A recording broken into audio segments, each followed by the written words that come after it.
करायची सुरुवात करा. काही काही येते मागून आणखी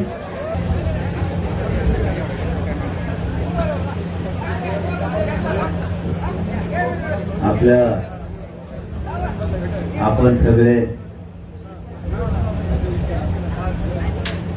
प्रमुख बांधव इथं जमलात. आपण बोलवतानाच मोठी बैठक बोलवली नव्हती. आपण सांगतानाच सांगितलं होतं सगळ्याला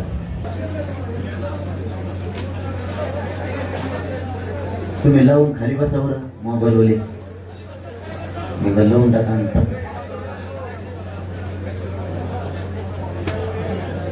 आपण बोलवतानाच सांगतानाच सांगितलं होतं की आपण प्रमुख जण या आणि आपली इथल्या चर्चा आपण आपल्या जिल्ह्याला तालुक्याला गावाला सांगा. आपण परवाच असं निरोप दिला होता. आपल्यासाठी 2-3 विषय महत्वाचे. महाराष्ट्रातल्या मराठींची इच्छा होती दसरा मेळावा झाला पाहिजे पारंपरिक पद्धतीचा.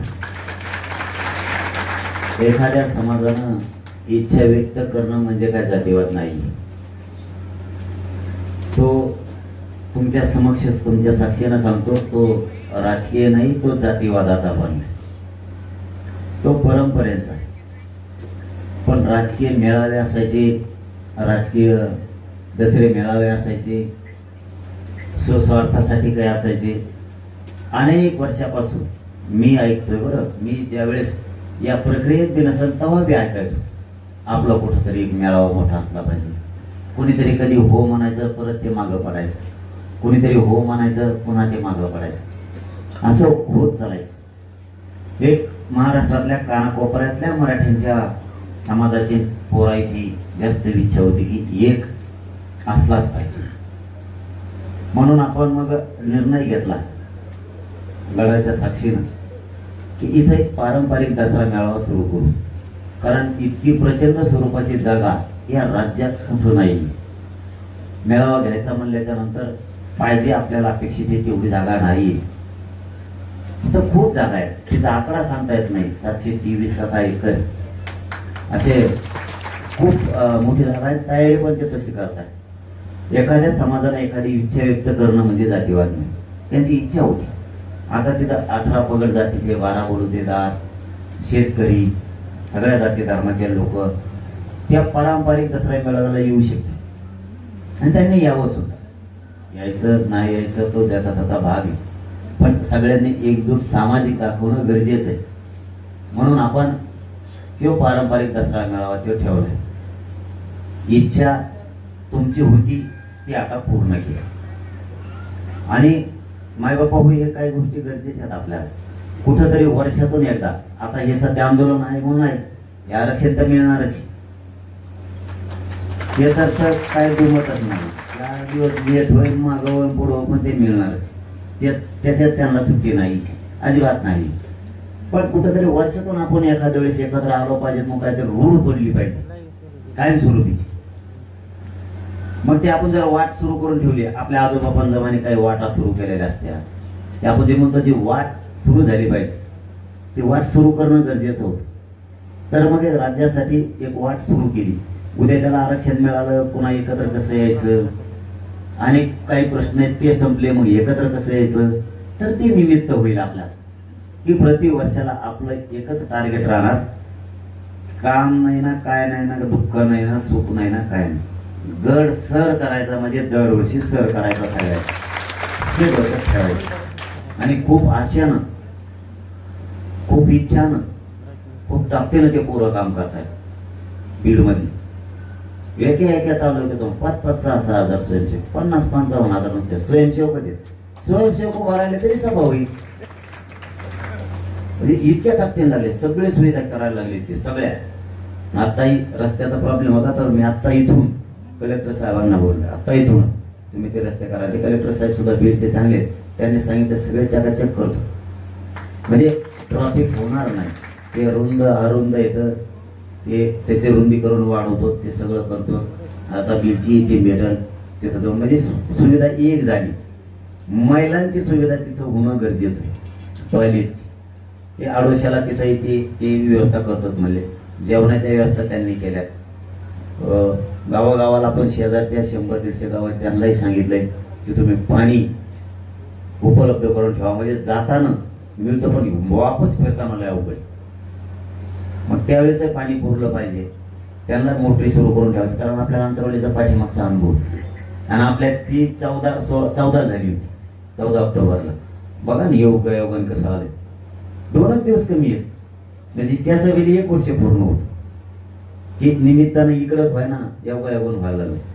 दुसरी गोष्ट टायमिंग योग्य. मराठ्याचा कवट टायमिंग चुकत नाही. आणि लोक म्हणतात मराठ्याला काही कळत नाही, काही म्हणतात मराठ्याला काही कळत नाही. कसा टायमिंग सध्याला मराठ्याने बघा. आपल्या पवित्र हिंदू धर्मात 3.5 मुहूर्त आहेत, त्यापैकी त्यो एक. ते बी देवस्थानाच्या ठिकाणी जागा मिळाली. दुसरं काम पवित्र ठिकाणी जागा मिळाली, दसरा मिळाला. तिसरं सध्या मराठीच्या डोक्यात वेगळेच खटके आहेत, ते नेमकं साधा लागले तिथं. चौथं एकजूट आचारसंहिता लागल्यावर नाही दाखवू शकत आपण. बरं, खास कारण ती तुमच्यासाठी, खास कारण ती तुमच्यासाठी. आचारसंहिता लागल्यावर सभा घ्यायला अडचणी, ती कुठं नेईन भानगडी लय असते जो. त्याच्यापेक्षा आचारसंहिता लागायचा आता आपला एक प्रचंड मोठा समाजाचा जनसमुदाय एकत्र येतोय, शेतकऱ्यांचा येतोय, सगळ्या जाती धर्माचा येतोय, 18 पगड जातीचे लोक एकत्र त्या मेळाव्यासाठी येत आहेत. ही एक विशेष बाब आहे. काही आपल्या जुन्या लोकांचे मन असायचे बघा, योग्य टायमिंग आणि वेळ येऊन द्यावा लागते, करेक्ट कार्यक्रम करता येतो. असा टायमिंग आलाय, वेळ योग्य आली, मराठ्यांच्या मनात होतं ते झालं, जनतेला शेतकऱ्यांना वाटत होतं ती निर्णय पण झालाय म्हणजे दसरा मेळाव्याचा. आणि असा टायमिंग आलाय, एक बी माणूस घरी राहू शकत नाही असा वेळ टायमिंग मराठीने साधलाय. फक्त एक का आता कसरत तुमची, बार सभा घ्यायची गरज नाही. बघा आता इथं आलेले सगळे समजून घे, तुम्हाला जिल्ह्यात सांगायचं तालुक्यात आणि गावाचा. बार सभा घेण्यापेक्षा पुरी ताकद याला लावा, पुरी ताकद इथं वाता तुम्ही. आता तुमची कसरत आहे. आता अशी कसरत आहे की मी आता रात्री गोदापट्ट्यातला आढावा घेतला, थोडा रात्री गोदापट्ट्यातला, पलीकडच्या बाजूचा घेतला, अलीकडच्या आजूद्या घेणार आहे. गोदापट्ट्यातला थोडा 123 गावातलाही घेतला. मला तुमचं नेमकं काय चाललं, दसरा मेळावा आहे, खूप इच्छा होत्या, असं होतं, तुम्ही काय करताय नेमकं, आता तयारी काय. त्याच्यात एक माणूस होता, त्या गावाचं नाव सावळेश्वर, गावात नाव मी सांगतो तुम्हाला.